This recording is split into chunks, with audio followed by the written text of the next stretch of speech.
Salam Outsider, le débrief commence maintenant. Ce débrief est sponsorisé par OneFootball, l'application numéro 1 pour suivre l'actualité footballistique dans le monde. OneFootball vous permettra de suivre l'actualité de l'OM, de suivre l'actualité de la Ligue 1, de voir si tu dors. Il est en train de dormir. Pour le moment, tu dors, franchement, on ne peut même pas faire la blague. Il ne dort pas, il est en train de travailler. OneFootball est disponible dans le App Store, dans le Android Store. Le lien, il est là, dans la description. Je répète encore une fois, c'est gratuit. Marseille l'emporte aujourd'hui 2-1 face à Nantes. Igor Tudor est en train de faire le taf. Igor Tudor, en début de saison, ça a été compliqué pour lui. Le vestiaire, je dis bien, en pré-saison, après le départ de Sampaoli, ça leur a pris du temps pour essayer d'accepter le nouveau coach. Mais à un moment donné, quand tu vois cette équipe-là, qui n'a pas perdu depuis le début du championnat, qui a 2 victoires, 1 match nul, mais qui en plus de ça a du caractère, sincèrement, elle a du caractère qu'elle n'a pas perdu, le caractère qu'elle avait déjà sous Sampaoli, eh ben, il y a de quoi être optimiste pour l'Olympique de Marseille. Le problème, il est simple, c'est que Marseille ne joue pas que le championnat.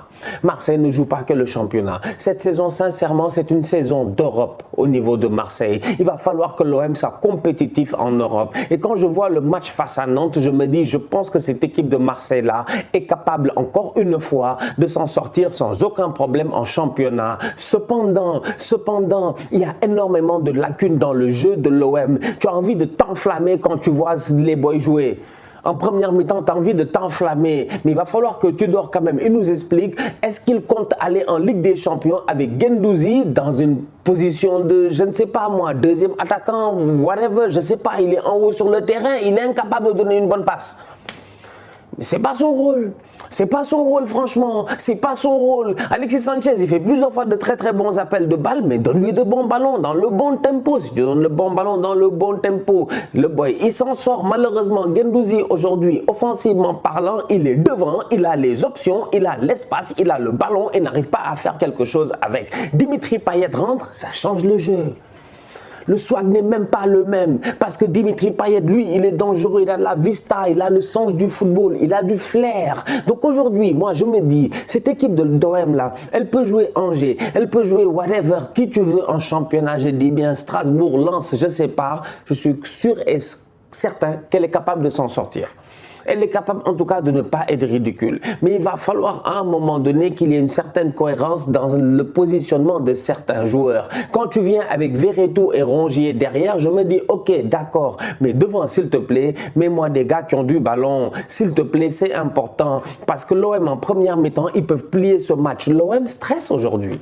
L'OM stresse à domicile. La victoire 2-1 à la fin, c'est bien. À 10 contre 11, c'est encore mieux parce que tu te dis, les gars, comme je dis, ils ont eu du caractère, ils sont allés chercher ça au plus profond d'eux-mêmes. Ok, mais tu ne dois pas stresser dans ce match-là. Normalement, quand tu vois la défense de Nantes, quand tu vois la première mi-temps, même si le boy Lafont, il est bon, tu dois mener 2-0. Mais tu ne le fais pas. C'est pas normal.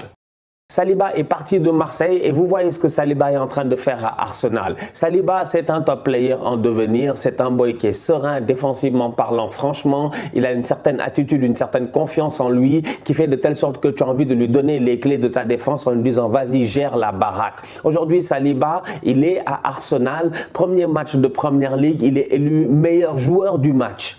C'est quand même respectable, extrêmement respectable. Cependant, c'est un joueur aujourd'hui qui manque à Marseille. Mbemba est arrivé, c'est un joueur plein d'expérience qui a eu à jouer à Porto avec les Pépés, tout ça en Ligue des Champions. On le connaît, le Congolais, franchement, le tonton, on le connaît très bien. D'ailleurs, aujourd'hui, il a réussi à claquer son but. Cependant, à un moment donné, défensivement parlant, c'est pas normal que Nantes, ils aient autant d'actions comme ça. Mais t'as vu Nantes à un moment donné, maintenant ils doivent marquer. Ils doivent marquer. C'est que Paolo Lopez, il s'en sort. Paolo Lopez, il a été bon. Il fait des très bons arrêts à des moments où tu te dis, j'espère qu'il y a hors-jeu parce que s'il n'y a pas hors-jeu, normalement, c'est un but. Cependant, défensivement parlant, c'est compliqué. Franchement, les gigots, tout ça là, je dis, c'était difficile quoi, il y avait trop d'espace, mais énormément d'espace. Et c'est là où je dis que Marseille, il y a une certaine cohérence dans ma tête qui ne marche pas. En première mi-temps, tu dois claquer le but, tu dois tuer le match, ton Guendouzi, tout ça. Guendouzi, tu le mets plus bas sur le terrain, tu ne parles pas de son match parce qu'on sait de quoi il est capable. Cependant, tu le mets à une position où il n'est pas capable de servir l'attaquant et il y a un problème. D'autant plus que tu fais rentrer Payet en fin de match.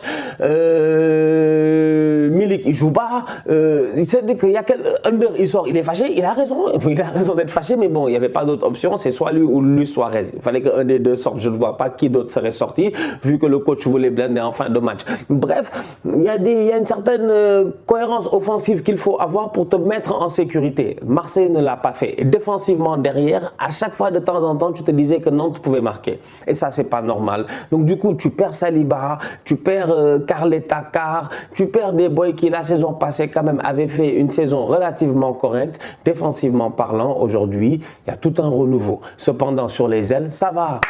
Tavares, c'est un tocard. Ça reste un tocard. C'est vous à Marseille, Tavares. Et vous, pourquoi vous Tavares c'est un bandit. Il est là, il passe son temps à courir. En fait, Tavares, c'est le football le moins académique possible. Je ne comprends pas son football. Je ne comprends pas son football. Qui court comme Tavares?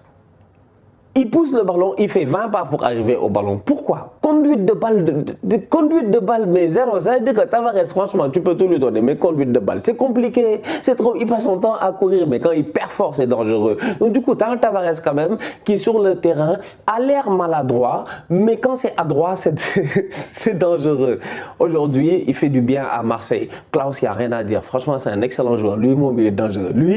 Lui, je n'ai pas eu l'occasion de beaucoup le voir à Lens, là, Deschamps l'avait appelé tout ça, mais quand tu le vois jouer à Marseille, c'est une bouffée d'oxygène, c'est un excellent joueur.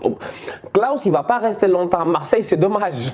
Là, il faut rentabiliser. Klaus, c'est 50 millions, c'est moi qui vous le dis. Klaus, tu le vends en première ligue, tu le vends à des gars, c'est 50 millions. Mais Guardiola a besoin d'un Klaus. Il y a des gars, ils ont besoin d'un Klaus. Un boy qui sait défendre, mais qui sait attaquer. Donc, franchement, un excellent joueur. Donc, du coup, à Marseille, il y a encore du travail à faire. Comme je dis, cette saison, c'est pas que le championnat, c'est aussi la Ligue des Champions. Il va falloir continuer à... Le mercato n'est pas fini, mais il va falloir continuer à travailler. Il ne faut pas s'enflammer. Il n'y a pas d'enflammade. Il n'y a absolument rien. Rien n'est encore fait. Cette équipe-là peut faire beaucoup mieux. Défensivement, pour moi, je la considère encore assez faible.